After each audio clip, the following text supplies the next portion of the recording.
न्याय, समानता र शान्ति, यो हो फेस टु फेक्टको आवाज र म तपाईँहरूको आवाजको साथी विजय विस्फोट। लामो समयको अन्तराल पश्चात एउटा नयाँ श्रृङ्खला लिएर यहाँहरूको माझमा उपस्थित भइसकेको छु। आज विशेष दिन अर्थात् 132औं अन्तर्राष्ट्रिय मजदुर दिवस मे 1, 2021। यस अवसरमा सर्वप्रथम संसारभरिका मजदुरहरूलाई, श्रमजीवीहरूलाई हार्दिक शुभकामना र तपाईहरूको अधिकारको सङ्घर्ष र लडाईँले फेरि पनि विजय हासिल गरोस्, नयाँ इतिहास कायम गरोस्, यो शुभकामना व्यक्त गर्न चाहन्छु। यस अवधिमा 132 वर्षको एउटा जुन लामो मजदुर इतिहास, मजदुर अधिकारको, मजदुर आवाजको, मजदुर सङ्घर्षको जुन एउटा इतिहास यो मे 1 अथवा मई दिवसले स्थापित गरेको छ। आज यिनै विषयको सेरोफेरोमा विशेष गरेर मजदुर वर्ग, मजदुर अधिकार, मजदुर आवाज र प्रविधिमा आएका नयाँ नयाँ विकासक्रमहरू र त्यसले पारिरहेका मजदुरहरूको आम जीवनमा पारिरहेको प्रभावको बारेमा चर्चा गरिनेछ। सर्वप्रथम आज को यो सुरुवात मजदुर मई दिवसको इतिहास एक नम्बरमा र त्यस पश्चात नेपालमा मई दिवसको इतिहास र मजदुर दिवस कसरी मनाइयो, कहाँ मनाइयो, पहिलो मई दिवस कसरी प्रारम्भ भयो, त्यसपछि अलिकति मेरो आफ्नो पनि थोरै मजदुर आन्दोलनसँग जोडिएको केही प्रसङ्ग र समग्र अहिलेको यो कोभिडले जुन सन्तास विश्वभरि फैलाएको छ, जुन आतंक फैलाएको छ, यसको बारेमा पनि विश्लेषण गर्नेछु। प्रारम्भ मई दिवसको इतिहासबाट। आजभन्दा 132 वर्ष अगाडि अर्थात् 1886 मा तत्कालीन अमेरिकी शासकवर्गको विरुद्ध रेल र कोइला कारखानामा काम गर्ने मजदुरहरूले आफ्नो कानुनी अधिकारका लागि, हकका लागि, या यसो भनौँ त्यो बेलामा जसरी सिधै मान्छेलाई किनिन्थ्यो, दास भनिन्थ्यो त्यो बेला, र त्यो किनिएको दासलाई हातखुट्टामा साङ्ला लगाइदिएर चाहिँ अनिश्चित समयको श्रम गराइन्थ्यो। त्यसका विरुद्ध कोइला कारखाना र यो रेलमा काम गर्ने मजदुरहरूले एउटा आवाज बुलन्द गरे, कानुनी हकका लागि। र त्यो 1886 मा सुरु भएको मजदुरहरूको सङ्गठित आवाज लगभग 3 वर्ष पश्चात अर्थात् 1889 मा मे 1 तारिकदेखि सिकागो, अमेरिकाको तत्कालीन सिकागो को एउटा ठुलो चोकमा मजदुरहरूले एउटा विद्रोह गरे, आन्दोलन गरे, खुला आकाशमुनि खाली हात लिएर। त्यो बेला उनीहरूसँग कुनै झन्डा पनि थिएन आफ्नो, उनीहरूको कुनै पार्टी थिएन। र त्यो जब त्यो आन्दोलनलाई दमन गरियो बर्बरतापूर्वक, र जब त्यहाँ गोली बर्साइयो र त्यो गोली जब एउटा मजदुरको छातीमा लाग्यो, रगत बग्यो र अर्का मजदुरले त्यही रगतले लतपत भएको उनको सर्टलाई, कमिजलाई फुकालेर झन्डाको रूपमा लहराउँदै इन्कलाब जिन्दाबादको नारा लगाएका थिए। र त्यो नारा यति सशक्त बन्यो त्यो नाराको अगाडि, त्यो आवाजको अगाडि तत्कालीन अमेरिकी शासकको बर्बरताले घुँडा टेक्यो र मे 1 लाई कानुनी विधाको रूपमा स्वीकार गरियो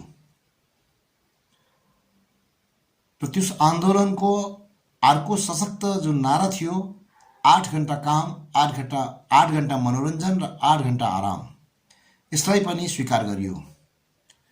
कालान्तरमा त्यो मजदुर दिवस, त्यो मई दिवस, त्यो आन्दोलन, त्यो सङ्घर्षको दिनले विश्वव्यापी यस्तो लहर, यस्तो सुनामी लिएर आयो जसको प्रभावमा फ्रान्समा पनि औद्योगिक मजदुरहरूले ठुलो आम हडताल गरे, जसलाई हामी अक्टोबर क्रान्तिको रूपमा पनि हामी बुझ्दछौँ, इतिहासमा पढ्दछौँ। र संसारभरि नै यो लहर भुसको आगो जस्तै या जङ्गलमा लागेको कुनै एउटा डढेलो जस्तै संसारभरि फैलियो र त्यसै दिनको सम्झना स्वरूप र मुख्यतः त्यो आन्दोलनमा 4 जना मजदुर नेताहरूलाई झुन्ड्याएर फाँसी दिइएको थियो। तिनको सम्झना स्वरूप यो दिनलाई एउटा पवित्रको दिनमा, मजदुर आन्दोलनको एउटा अत्यन्तै पवित्र दिनको रूपमा यसलाई मान्यता प्राप्त भएको छ। सोही अनुसार मे 1 तारिक मजदुरहरूको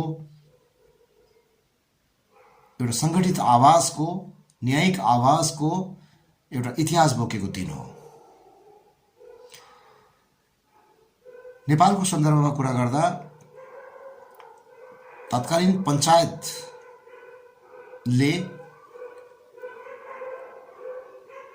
पञ्चायत बाहेकका राजनीतिक पार्टी या सङ्घ सङ्गठनहरूलाई प्रतिबन्ध गरेको थियो।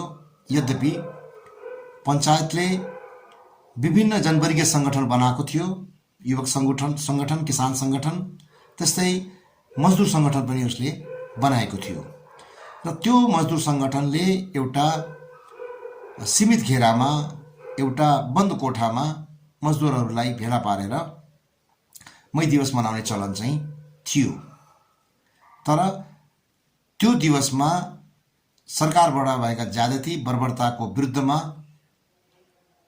आवाजहरू या नाराहरू चाहिँ घन्किने चलन थिएन। नेपालमा खुला आकाशमुनि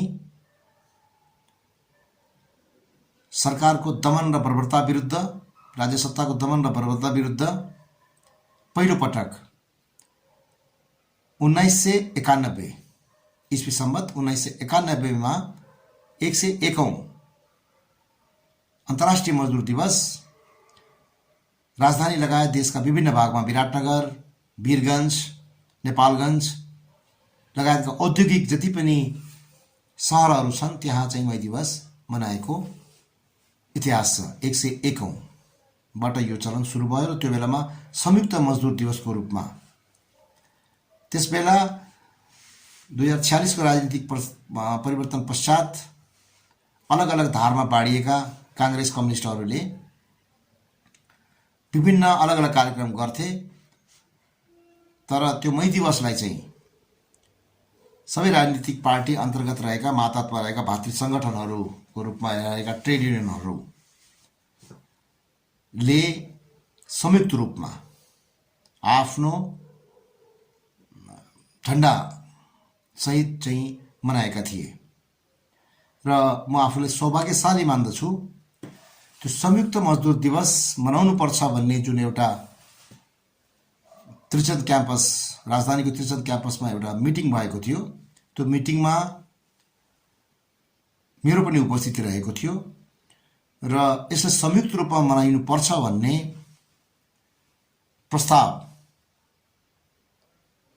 म लगायत केही साथीहरूले गर्नुभएको थियो। त्यो प्रस्तावलाई स्वीकारियो र 101औं मई दिवस चाहिँ संयुक्त रूपमा मनाइएको थियो र त्यो एकमात्र संयुक्त रूपमा मनाइएको मई दिवस थियो।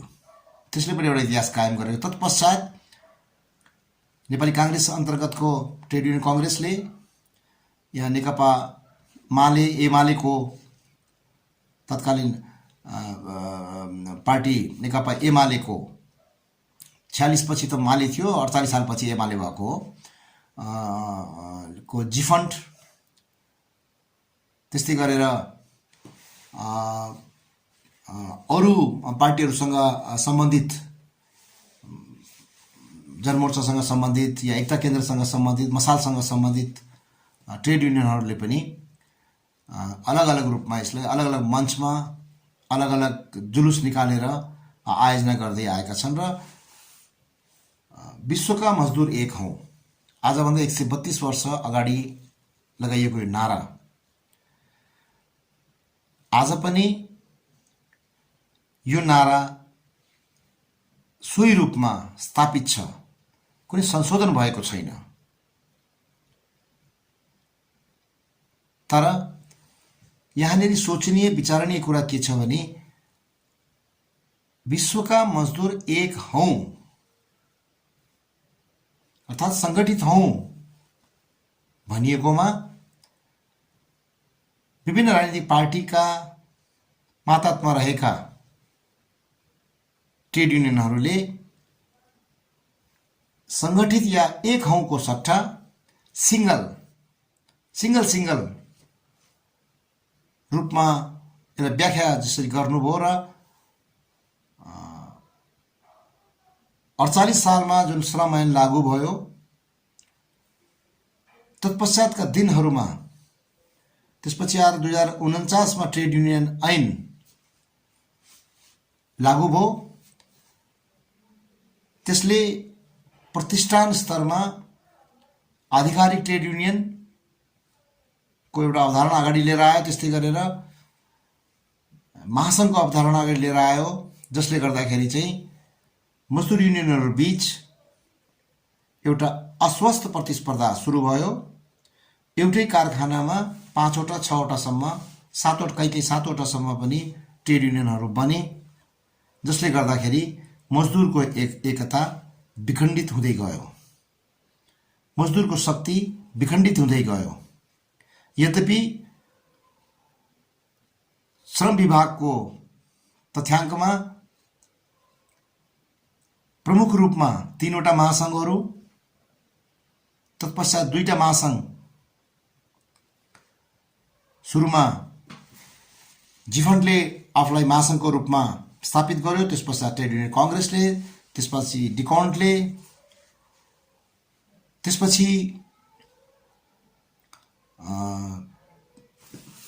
अरू सङ्गठनहरूले पनि यसलाई महासङ्घको रूपमा बनाए, आफूलाई महासङ्घ घोषणा गरे।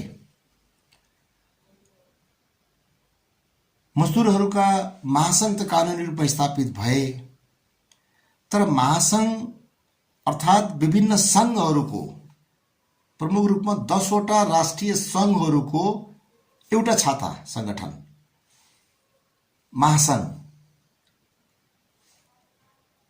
जुन प्रमाणपत्रमा चाहिँ बन्यो। आधिकारिक ट्रेड युनियनहरू अर्थात् जसले आफ्नो प्रतिष्ठानमा रहेका मजदुरहरूको विषयलाई लिएर रोजगारदाता पक्षसँग चाहिँ टेबलमा आमने सामने बसेर वार्ताबाट त्यसलाई समाधान गर्ने र त्यो हुन नसकेमा त्यसलाई चरमगत रूपमा हडताल हुँदै का जुन दबावमूलक कार्यक्रमहरू गर्न पाउने अधिकार जुन सुनिश्चित गरियो। विडम्बना भन्नुपर्छ, महासङ्घहरू बने पश्चात, खुलापन आए पश्चात वास्तविक मजदुरहरूभन्दा अवास्तविक मजदुरहरू, या यसो भनौँ राजनीतिक पार्टीद्वारा खडा गरिएका क्रेन लिडरहरू, माथिबाट क्रेन भन्नाले माथिबाट तल राख्ने, त्यस्ता लिडरहरूको हातमा मजदुर आन्दोलन पुग्यो, जसको श्रमिक पेसासँग मजदुर पेसासँग कुनै सम्बन्ध थिएन। ती महासङ्घका नेतृत्व पङ्क्तिमा पुगे।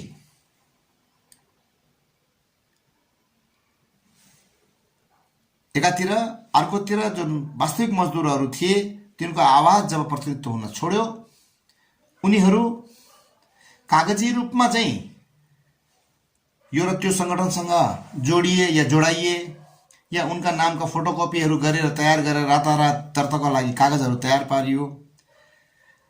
तर जब मजदुर हकको कुरा र आन्दोलनको कुरा आउँथ्यो मजदुरहरू त्यसबाट टाढिन थाले र यसरी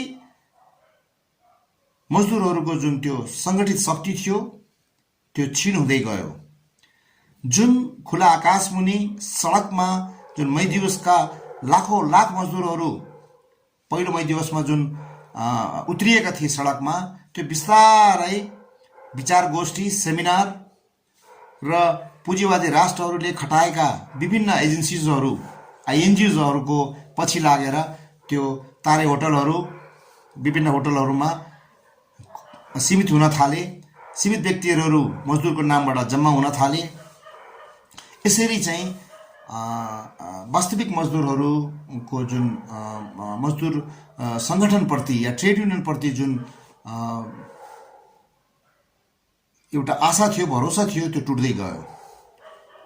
यसबीच नेपालमा जुन 10 वर्ष जनयुद्ध भयो, त्यसबाट पनि के भयो भन्दाखेरि थुप्रै उद्योगहरू यो र त्यो नाममा बन्द गराइए र त्यो बन्द भएपछि धेरै मजदुरहरू विस्थापित पनि भए र त्यो मजदुरहरूको त्यो विस्थापन या पुनर्बहालीको मागहरूले लिएर माओवादीको ट्रेड युनियन बलियो भएर आयो। कारखानाहरू चाहिँ बन्द भए र पछि त्यो जब त्यो जनयुद्धको एउटा अवधि समाप्त भएर संसदीय राजनीतिमा नेकपा माओवादी आयो, त्यो बेरोजगार जुन भएका मजदुरहरू छन् ती घर न घाटको अवस्थामा पुगे। यद्यपि राजनीतिक रूपमा सफलता या राजनीतिको आडमा प्राप्त भएको आर्थिक सफलता ती क्रेन लिडरहरूलाई या ती नक्कली मजदुर नेताहरूलाई दरो प्राप्त भयो। उनीहरूले एउटा राजनीतिक हैसियत प्राप्त गरे, ओहदा प्राप्त गरे। यसरी चाहिँ मजदुरहरूको जुन वास्तविक मजदुरहरू चाहिँ त्यसबाट पछि पर्दै गए र मजदुर सङ्गठनहरूमा नामधारी मजदुर नेताहरू हाबी हुँदै गए या जो मजदुर नेताहरू थिए त्यो देखासेखीमा आइएनजिओहरूको प्रभावमा भुत्तो हुँदै गए, विचारमा सङ्कलित हुँदै गए र एउटा एनजिओ ट्रेड युनियन चाहिँ एउटा एनजिओको रूपमा चाहिँ स्थापित भयो र जुन बजेटहरू आइएलओ लगायतका संस्थाहरूले आइएनजिओहरूले जुन वितरण गर्न थाले र त्यसको निम्ति उनीहरूले त्यो बजेट प्राप्त गर्नको लागि चाहिँ एउटा सङ्गठित रूप चाहिँ देखाउने। तर जब आन्दोलनको कुरा आउँछ त्यस तत्पश्चात उनीहरूमा एकता हुन सकेन र जो पार्टी सरकारमा छ त्यो सरकारवादी ट्रेड युनियन त्यसको विपक्षमा अर्थात् सरकारसँग बस्ने र अर्को मजदुर आन्दोलनसँग सहभागी नहुने, त्यस्तै जब अर्को पक्षको सरकार बन्छ ऊ मौन बस्ने, अर्कोले त्यसलाई साथ नदिने। यसरी चाहिँ मजदुरको नामलाई एउटा आफ्नो निहित स्वार्थपूर्तिको लागि प्रयोग गरेको हुनाले मजदुरहरूमा मजदुर आन्दोलनप्रति, मजदुर मागप्रति, विशेष गरेर मजदुर नेताहरूप्रतिको विश्वास अत्यन्तै न्यून गर्दै एकदमै स्थिर अवस्थामा या दयनीय अवस्थामा एउटा रक्षात्मक स्थिति भन्दा पनि मुनि चाहिँ छिन्न भिन्नको अवस्थामा चाहिँ आजको मजदुर आन्दोलन आइसकेको छ। र यता पुँजीवादी मुलुकहरूले विभिन्न बहानामा चाहिँ मजदुरहरूलाई एउटा नयाँ हथकण्डा अपनाएर मुख्यतः यो सेवा क्षेत्रहरूमा चाहिँ विभिन्न खालका उपायहरू अपनाएर चाहिँ उनीहरूको अधिकारलाई चाहिँ हनन गर्दै आएका छन्, कटौती गर्दै आएका छन्। चाहे त्यो पछिल्लो रूपमा देखा परेको जस्तो हाम्रो काठमाडौँमा हामी देख्छौँ, यो ठुलो झोला बोकेर यो फुड सप्लाईको काममा लागेका एक थरीका मजदुरहरू हुनुहुन्छ सेवा उद्योग अन्तर्गत। त्यस्तै गरेर अर्को यो विभिन्न राइड एन्ड सेयर कम्पनीहरू जसले एउटा एपबाट बाइक मार्फत एक ठाउँबाट अर्को ठाउँमा मानिसहरूको ओसार पसार गराइन्छ। तिनीहरूलाई पनि एक किसिमको करारको अप्रत्यक्ष करारको श्रमिक मानिएको छ। न उनीहरूको पहिचान छ, न उनीहरूको कुनै अधिकारको लागि कुनै स्पष्ट कानुन छ। त्यस्तै गरेर विभिन्न मसाज सेन्टरहरू खोलिएका छन्, या तपाईँको ठुला व्यापारीले फुटपाथको व्यापारमा अर्कोलाई मजदुरलाई ज्यालादारी दिएर फुटपाथमा व्यापारी जस्तो बनाएर काम गराइरहेको छ। त यसरी एकातिर यो अवस्था देखिन्छ भने अर्कोतिर पछिल्लो रूपमा यो अर्धराजनीतिको रूपमा देखा परेको यो कोभिड-19, जसले गत वर्ष करिब करिब अमेरिकामा मात्रै 4 करोड को रोजगार खोसेको थियो भने विश्वभरिमा करिब 26 करोड मान्छेहरू प्रत्यक्ष रूपमा यसको रोजगारबाट उनीहरू बेरोजगार अवस्थामा पुगेका थिए। जस्तो मुख्यतः अर्को यो टुरिज्म, होटल रेस्टुरेन्टसँग सम्बन्धित मजदुरहरू पनि निकै बिचल्लीमा परेका थिएन। अहिले पनि यो दोस्रो चरणको लहर जुन भारतमा देखा पर्यो भन्ने जुन एक खालको व्याप्त प्रचार छ र तत्पश्चात भारतमा काम गर्न गएका अस्थायी रूपमा, ज्यालादारी रूपमा या करारमा काम गर्न गएका नेपालीहरू चाहिँ फेरि पनि आफ्नो देशमा झोला बोकेर रातारात यता फर्किएको अवस्था छ भने अर्कोतिर विदेशमा रोजगारको लागि गएका लाखौँ श्रमिकहरू यो कोभिड-19 का कारण प्रभावित भएका छन् र काम नगरेको बेलामा उनीहरूले तलब पाउँदैनन्, काम गरेको दिनको मात्रै पाउँछन्। त न उनीहरू यता पर्याप्त आर्थिक स्रोतको अभावमा आफ्नो देश फर्किने अवस्था छ। त्यस्तै गरेर कतिपयको यहाँबाट जान ठिक भएकाहरू यो कोभिडको कारणले जान नसकेर विभिन्न ठाउँमा बिचल्ली भएर बसिराख्नु भएको अवस्था छ। कुल मिलाएर माइग्रेट वर्करहरू या एक देशबाट अर्को देशमा रोजगारको लागि जाने विश्वका मजदुरहरू यो कोभिड-19 को सबैभन्दा ठुलो प्रहार झेल्न बाध्य भएका छन्। यसरी चौतर्फी रूपमा श्रमिकहरू अहिले निराश छन् र श्रमिकहरूलाई एउटा श्रमिकहरूको ठुलो सङ्ख्यालाई चाहिँ नेपाल लगायत अरू देशमा पनि एउटा भोट ब्याङ्कको रूपमा, मजदुरहरूलाई केवल भोट ब्याङ्कको रूपमा प्रयोग गरिएको छ। उनका आवाज सतही रूपमा चाहिँ उठाइन्छ, तर जब वास्तविक कार्यान्वयनको कुरा आउँछ उनीहरूलाई पाखा लगाइन्छ। हामीले गत वर्ष यो लकडाउनमा हामीले देख्यौँ विभिन्न निर्माण क्षेत्रका मजदुरहरू चाहिँ जब यो लकडाउन सुरु भयो उहाँहरूलाई खानसम्म ह्यान्ड टु माउथको सब प्रब्लम भएर र भाडा समेत नभएर र विभिन्न कारणले चाहिँ 500-600 किलोमिटर 400 किलोमिटर हिँडेर आफ्नो बालबच्चा सहित उहाँहरू बल्ल तल्ल घर पुगेको पनि हामीले गएको कोभिडको बेलामा हामीले त्यो समाचारहरू हामीले देख्यौँ, हेऱ्यौँ। यस्तै गरेर यही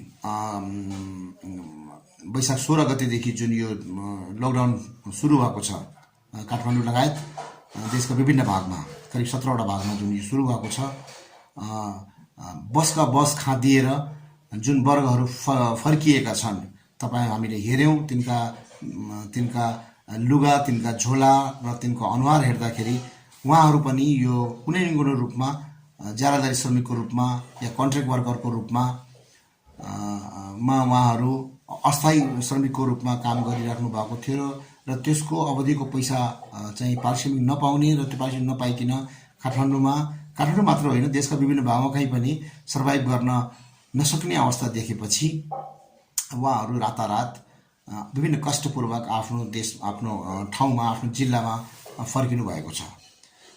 त्यस्तै गरी छिमेकी मुलुकको मैले अघि नै यहाँहरूलाई निवेदन गरेँ, त्यहाँ केवल नेपाली मात्र होइन त्यहाँका भारतीय श्रमिकहरू पनि लाई पनि निकै बिचलीमा चाहिँ पारिएको देखियो।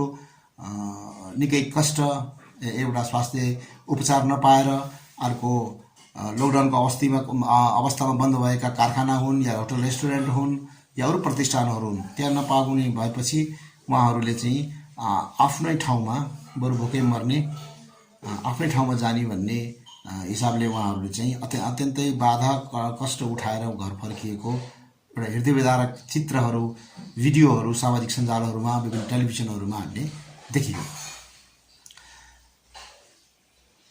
यसरी चाहिँ आजको अवस्थामा सबैभन्दा जुन यो डर, कोभिड-19 को डर, अब एकातिर यो रोग हो, तर यो रोग भन्दा पनि रोगको आडमा विभिन्न शक्तिशाली मुलुकहरूले, पुँजीवादी मुलुकहरूले र विभिन्न श्रमिकलाई सोच्न चुस्न पल्किएका रोजगारदाताहरूले विभिन्न बहानामा, नयाँ बहानामा चाहिँ उहाँहरूको अधिकारलाई कटौती गर्ने, चाहे त्यो सञ्चार क्षेत्रमा काम गर्ने श्रमजीवी पत्रकारहरू हुन्, तिनलाई चाहिँ कामबाट विभिन्न बहानामा निष्कासन गर्ने, पारिश्रमिक अवधिको काम गरेको अवधिको पारिश्रमिक नदिने या आदि दिने, यस्ता लगायतका थुप्रै कामहरू चाहिँ श्रमिकको विरुद्धमा चाहिँ भइरहेका छन्। र विश्वमा अहिले साँच्चै भन्ने हो भने विश्व मजदुर आन्दोलन नै एउटा रक्षात्मक अवस्थामा, एउटा वैचारिक रूपमा एउटा कमजोर अवस्थामा या विचरणको अवस्थामा बाट गुज्रिरहेको छ। यद्यपि केही सही सङ्गठनहरूले त्यसको रक्षाका लागि विभिन्न किसिमले आफ्नो आवाजहरू उठाइराख्नु भएको छ। र म स्वयं पनि कुनै बेला 2045 देखि 2049-50 सम्म चाहिँ मैले एज अ गार्मेन्ट मजदुरको रूपमा काम गरेँ र त्यही गार्मेन्ट मजदुरको रूपमा काम गर्ने क्रममा मजदुर आन्दोलनसँग मैले जोडिएँ र झन्डै 19 वर्ष मैले सक्रिय रूपमा मजदुर आन्दोलनको एउटा हिस्सामा नेतृत्व गरेर चाहिँ केही अनुभवहरू प्राप्त गरेँ। र यो विडम्बनै हो कि मजदुरहरूमा जुन खालको एउटा चेतना हुन चाहिँ अहिले प्रविधिमा थुप्रै विकास भएको छ, यद्यपि मजदुरहरूको चेतनाको स्तर चाहिँ जसरी प्रविधिको विकास भयो त्यो लेभलमा र त्यो स्तरमा मजदुरहरूको चेतनाको स्तर विकास हुन नसक्दा मजदुरहरूले आफ्नो अधिकार र आफ्नो ताकतलाई अनुमान गर्न सकिरहनु भएको छैन। र जहिले पनि एउटा उनीहरूलाई भ्रम गर्न छर्ने कोही मान्छेको पछि लाग्नै पर्ने र उसको माध्यमबाट आफ्नो अधिकार पुरा हुने भन्ने खालको जुन एउटा मानसिकता जुन विकास भएको छ, त्यो चेतनाको स्तरले पनि मजदुरहरूलाई पछि पारिरहेको छ। त्यस्तै भएर कतिपय मजदुरहरूका शिक्षाका कुराहरू छन्।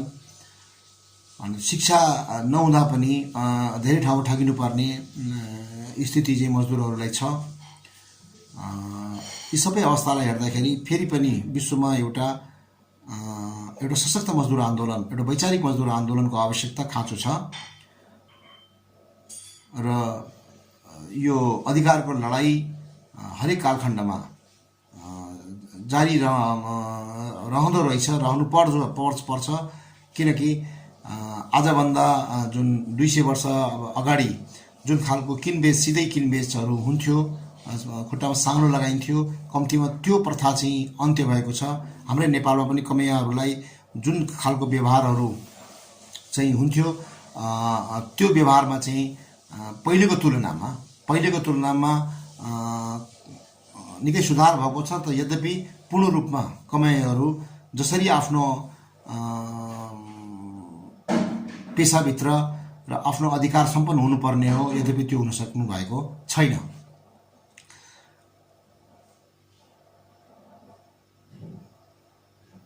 आशा गरौँ आउने दिनहरूमा नेपाली मजदुरहरूको, विश्वका मजदुरहरूको चेतनाको स्तर थप वृद्धि हुनेछ र इमान्दार मजदुर नेताहरूको फेरि पनि आगमन हुनेछ र मुख्यतः एउटा सङ्गठित आवाज, विश्वका मजदुर एक हौँ, त्यो सिङ्गल नभएर त्यो सामूहिक हुनेछ। यति भन्दै आजको यो एपिसोडबाट बिदा लिनुभन्दा अगाडि यो कोभिडको सन्तास जुन फैलिएको छ र यसबाट सिर्जित जुन समस्याहरू भएका छन् त्यसमा मजदुरहरू आपसमै, किनभने मजदुरको पीडा मजदुरले बुझ्ने हो, यो गरिबको पीडा गरिबले बुझ्ने हो। त्यसकारणले सर्वप्रथम चाहिँ आपसमा एउटा मेलमिलाप, भाइचारा, दुःख सुख बाँड्ने किसिमले हामी अगाडि बढ्नुपर्छ र आपसी प्रेम, सद्भाव, भाइचारा चाहिँ बलियो भए मात्र सङ्गठन बलियो हुन्छ। सङ्गठन बलियो भए मात्र अधिकारका कुराहरू उठाउन सजिलो हुन्छ र स्थापित हुने गर्छन्। र यस्तो घडीमा एकले अर्कालाई सकेको मद्दत गरौँ यति भन्दै र आफूलाई सुरक्षित राख्नुहोस्, किनभने अब जसरी यो रोग फैलिएको छ त्यो रोग त रोगै हो, तर अब यसलाई के पनि होइन भनेर चाहिँ एकदमै बहादुर हुन खोज्ने र डराएर कातर हुन खोज्ने दुइटै गलत हुन्। त्यो रोगबाट तपाईँ आफै स्वयं सचेत भएर योसँग लडाइँ लड्नुपर्छ र सँगसँगै आफ्नो अधिकारको लडाइँलाई पनि जारी राख्नुपर्छ। यति भन्दै तपाईँहरूसँग आजको यो एपिसोडबाट बिदा चाहन्छु। नमस्कार, बस्नुहोस् है त।